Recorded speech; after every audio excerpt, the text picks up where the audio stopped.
좀 정리하도록 하겠습니다. 자, 먼저 우리 칭의 내용부터 함께 좀 보도록 하겠습니다. 네, 칭의를 잠깐 개요하자면요. 앞장에서 바빙크는 하나님 나라의 시민이 되는 첫 관문인 부르심을 다루었습니다. 새 생명이 믿음과 회개의 열매로 나타날 때 하나님 나라로 가는 길이 열립니다. 이제 그 나라의 시민이 누리는 유익이 무엇인지를 살펴볼 차례입니다. 바빙크는 그 유익을 의, 거룩함, 복됨의 세 가지로 요약한 뒤 그 첫째인 의로움, 곧 칭의를 본격적으로 다룹니다. 이 장은 책 전체의 구원론 흐름에서 중심축에 해당합니다. 바빙크는 구약의 의인들이 하나님의 의를 두려워하지 않고 오히려 그 의에 호소했다는 놀라운 사실에서 출발하여 그리스도 안에서 하나님이 어떻게 죄인을 의롭다 선언하시면서도 자신의 의를 손상시키지 않으시는지를 보여줍니다. 이것이 복음의 경이입니다. 바빙크가 이제 구원의 서정이죠. 그래서 구원의 서정에서 첫 관문이 이제 부르심, 일종의 소명에 대한 내용을 다루었어요. 그리고 그 부르심 가운데에 새 생명이 믿음과 회개의 열매로 나타날 때 하나님 나라로 가는 길이 열린다라는 측면을 제시했죠. 그리고 그 나라의 백성들, 그 나라의 시민이 누리는 유익이 여러 가지가 있는데 바로 의, 거룩함, 복됨 그 가운데에 바로 이 칭의를 이제 이 21장에서 본격적으로 다룹니다. 자, 그럼 그 내용 한번 살펴보도록 하겠습니다. 하나님의 의는 세 가지 방식으로 나타납니다. 그분이 주신 율법 자체가 의롭고 그분은 그 율법을 유지하시며 백성이 그에 따라 살도록 요구하시고 그 율법에 따라 엄정하게 심판하십니다. 하나님 위에 그분이 따라야 할 법이 있는 것이 아닙니다. 모든 법의 근원이 하나님 자신이며 그분의 의란 자기 자신과 완전히 일치하시는 것입니다. 그렇다면 의의 하나님 앞에서 어떤 사람이 죄 없다는 선언을 받고 영생의 권리를 얻을 수 있겠습니까? 그런데 구약에서 놀라운 역설을 발견합니다. 의인들이 하나님의 의를 두려워하기는커녕 오히려 그 의에 호소하며 구원을 구합니다.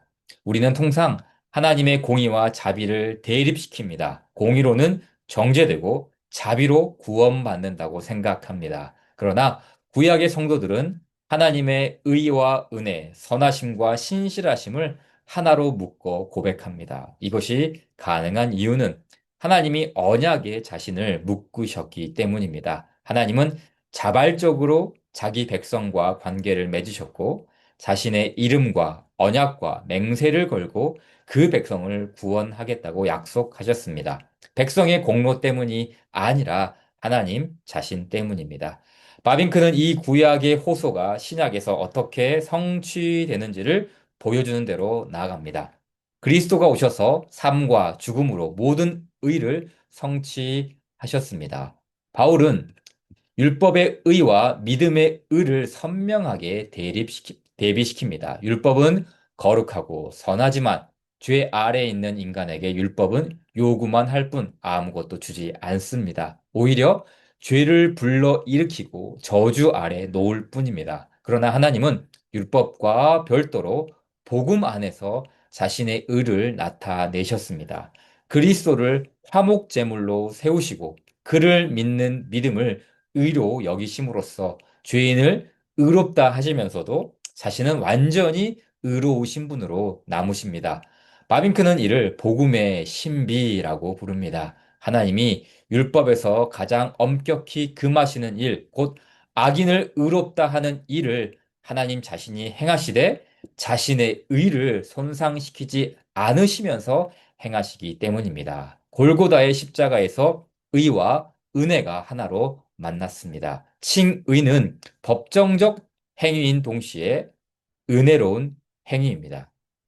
바빙크는 칭의가 법정적 선언이라는 점을 놓치지 않도록 단단히 못을 박습니다. 로마 카톨릭과 이에 동조하는 이들은 이 선언이 비현실적이라고 반박합니다. 사람 밖에 있는 의에 근거한 선언은 사람을 실제로 변화시키지 않는다는 것입니다. 바빙크는 이 반론이 오히려 반론자들에게 대해 돌아간다고 답합니다. 만일 사람 안에 있는 의에 근거하여 칭의한다면 이 땅에서 그 의는 언제나 불완전하므로 하나님이 불완전한 의에 근거하여 거짓 판결을 내리시는 셈이 됩니다. 반면 그리스도 안에 있는 의에 근거한 판결은 하나님 자신이 사랑하시는 아들 안에서 완전하게 마련하신 것이므로 완벽하게 정당합니다. 그런데 칭의는 단지 무죄 방면에 그치지 않습니다. 바빙크는 칭의가 두 가지 유익을 포함한다고 명시합니다. 죄 사함과 영생의 권리입니다. 그리스도는 아담이 한 번의 범죄로 망쳐 놓은 것을 회복하셨을 뿐 아니라 아담이 율법을 지킴으로 획득했어야 할 것, 곧 영생을 성취하셨습니다.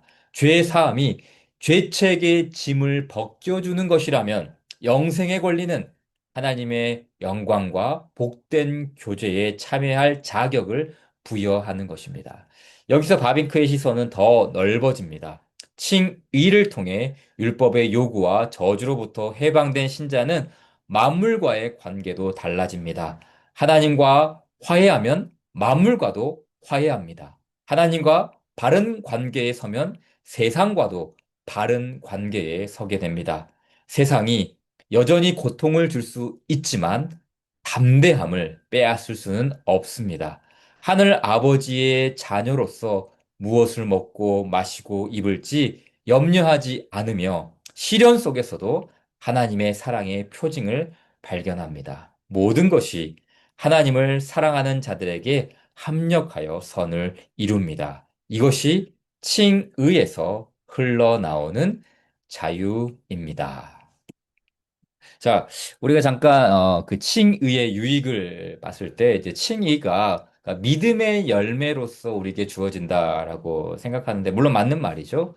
근데 이제 그 헤르만 바빙크의 아버지인 얀 바빙크 목사님의 그 하이델베르크 요리문답 그 설교문에 보게 되면 이런 대목이 나옵니다. 그러나 칭의가 믿음의 유일한 열매라고 생각하지 마십시오. 그러니까 물론 칭의, 그러니까 믿음의 열매가 칭의는 맞죠. 믿음을 통해서 믿음으로 말미암아 믿음에 의하여서 우리는 의롭다함을 받습니다. 그러나 믿음은 오히려 그리스도와 그분의 모든 은덕을 통째로 받습니다. 즉 회심과 성화, 선한 행위, 견인 그 밖에 여러 은덕들 역시 우리가 그리스도를 믿음으로써 참여하게 되는 선물들입니다. 그러나 그리스도를 믿음으로 우리가 얻는 모든 은덕 가운데서 칭의는 가장 영광스러운 은덕 가운데 하나이며 우리가 그리스도를 믿음으로써 참여하게 되는 가장 아름다운 열매 가운데 하나입니다. 라고 하면서 이 칭의를 설명해 주죠. 그러니까 우리가 그리스도를 믿음으로써 얻게 되는 많은 유익들과 선물들이 있죠. 그 모든 은덕들을 이제 통째로 우리는 다 받게 되는데 그 중에서 가장 영광스럽고 아름다운 열매가 바로 이 칭의라는 사실이죠. 조금만 더 우리 바빙크의 내용을 살펴보도록 하겠습니다. 바빙크가 여기서 강조했던 게 이제 법정적 성격과 은혜의 성격이에요. 그러니까 칭의가 우리에게 주는 이 법정적인 성격이 있는가 동시에 은혜로운 성격을 이제 강조했는데요. 자, 핵심 물음이 이겁니다. 법정적 성격은 어떻게 우리가 정당한가? 어떻게 우리가 의롭다고 여김을 받을 수 있는가라면 은혜로운 성격은 이제 우리가 어떻게 그것이 값 없이 주어지는가 이 물음을 이제 담고 있는 것이죠. 자, 여기서 이제 법정적 성격에서 성부의 위격적 역할은 이제 재판관으로서 그리고 심판석의 판결자로서 서게 되죠. 그리고 그리스도를 믿는 사람들에게 의롭다고 선언하십니다. 이 선언의 성격이 있죠. 이 법정적이라는 성격은 우리가 잘 아는 것처럼 이제 선언의 성격이 있죠. 그리고 그 선언의 근거, 그 판결의 근거는 우리가 아니라 그리스도의 순종이 율법의 이중 요구를 다 충족시켰기 때문이죠. 그러니까 우리가 받아야 할 죄책과 또 우리가 이행해야 할, 우리가 완수해야 할 율법의 이 요구, 이 모든 것들을, 이 이중적 요구를 다 그리스도께서 충족시키셨죠. 그래서 그리스도께서 우리를 위하여 형벌을 당하시고, 그리스도께서 우리를 위하여 이루신 모든 순종, 모든 율법의 만족, 이런 것들을 다 완전히 충족시키심으로써 그리스도의 공로에 근거하여서 우리를 의롭다. 그리스도 안에 있는 자들에게 선언하시죠. 그런가 하면 은혜의 성격에서는 어떻습니까? 이 성부의 위격적 역할은 이제 시혜자시죠.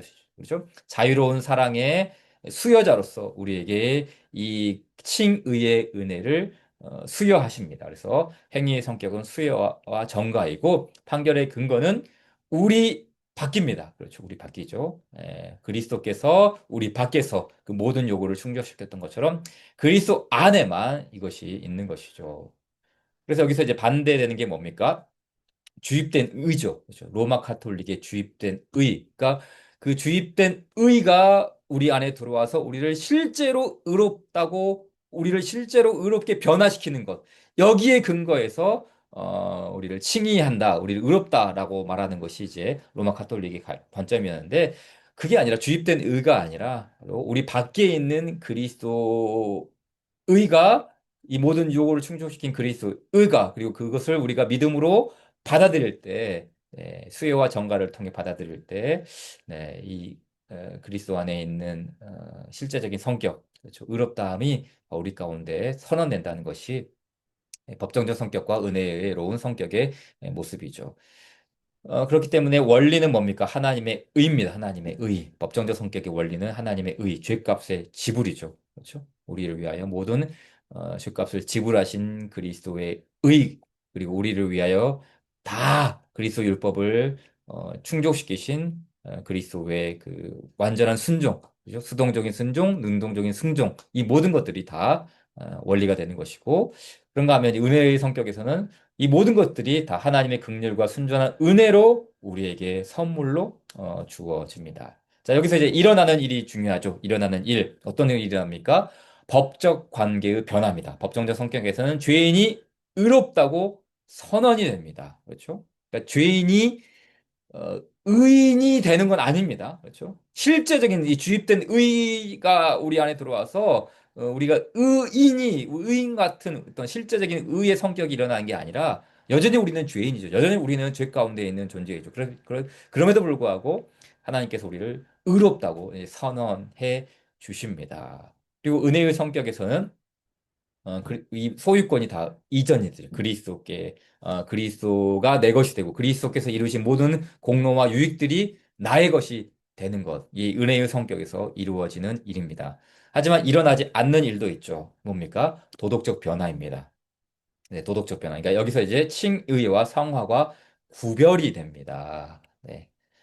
실제적으로 우리는 의롭다움을 받을 때 도덕적인 변화가 일어날 수도 있고 일어나지 않을 수도 있죠. 그렇지만 도덕적 변화는 이 성화의 몫에서 분명히 구별되게 여기서 더 풍성하게 드러나죠. 그래서 칭의와 성화를 구별할 수 있지만 분리할 수 없다라는 측면이 여기서 드러나는 것이죠.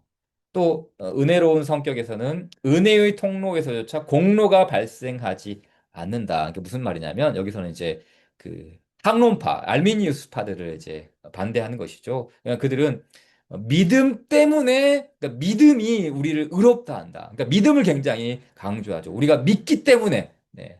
하지만 개혁주의 신학에서는 이제 믿음조차도 뭡니까? 믿음이 공로가 아니라 믿음은 수단이죠, 수단. 믿음에 의하여서, 믿음으로 말미암아 그러니까 은혜의 통로에서조차 공로가 발생하지 않는다는 것이죠. 자, 믿음의 위치가 중요합니다. 상태가 판결의 근거가 아닙니다. 그렇죠? 그러니까 우리가 의롭게 되었기 때문에 그렇죠? 우리가 의로운 삶을 살았기 때문에 칭의를 받은 것이 아닙니다. 여전히 우리는 죄인이죠. 그럼에도 불구하고 그리스도의 의 덕분에 우리가 의롭다함을 받는 것이고 그리스도 안에서 칭의를 받는 것이죠. 자, 그래서 근거도 원인도 조건이 아니라 믿음은 받는 수단이라는 것. 자, 이제 결과입니다. 좀 결과를 좀 구별해 봤어요. A와 B로 구별해 봤는데 같은 것이지만 약간 이제 구별이 되는 것이죠. 하나는 죄책과 형벌의 면제입니다. 우리가 의롭다함을 받을 때 법정적 성격에서는 죄책과 형벌이 면제되고요. 그리고 영생에 대한 권리가 부여됩니다. 그러니까 둘 다 현재적인 측면이지만 그리고 동시에 또 앞을 향해 열려 있죠. 우리는 계속해서 우리의 죄 사함을 구해야 되고 그리고 우리는 영원한 영생을 누리지만 이 땅에서 누리지만 앞으로 받아야 할 그 영생을 향한 열린 은혜도 지금 어, 앞을 향해 바라보고 있는 것이죠. 은혜의 성격에서도 마찬가지죠. 우리는 진노의 자식에서 벗어납니다. 어둠의 자녀에서 어둠의 나라에서 벗어납니다. 그리고 하나님의 자녀로 받아들여지죠. 그리스도의 공독 상속자로서 서게 된다는 것. 이게 바로 이제 칭의의 법정적 성격과 은혜의 성격의 이제 측면이었어요. 핵심 문장은 간략하게 보겠습니다. 하나님께서는 자신의 거룩한 율법에서 가장 엄하게 정죄하신 일, 곧 악인을 의롭다 하시는 일을 행하신다. 이것은 하나님께서 친히 결코 행하지 않으리라고 말씀하신 일이기도 하다. 그러나 하나님은 자신의 의를 조금도 손상하지 않으시고 그 일을 이루신다. 바빙크는 이것을 가리켜서 뭐라 그랬습니까? 복음의 기적이다라고 이야기하죠. 복음의 신비. 네.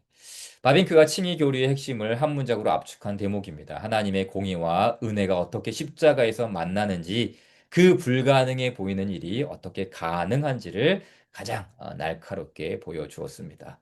또 그리스도 안에서 의롭다 하심을 받은 신자는 세상에서 가장 자유로운 피조물이다. 적어도 참으로 그래야 한다. 이게 이제 22장 칭의장의 마지막 문장인데요. 이 칭의의 유익이 단지 교리적 지식에 머무르지 않고 우리 삶 전체에 자유로 나아가야 한다는 그런 문장을 담고 있는 것이죠. 그렇기 때문에 매우 좀 담담하게 그리고 또 도전적으로 선언을 합니다.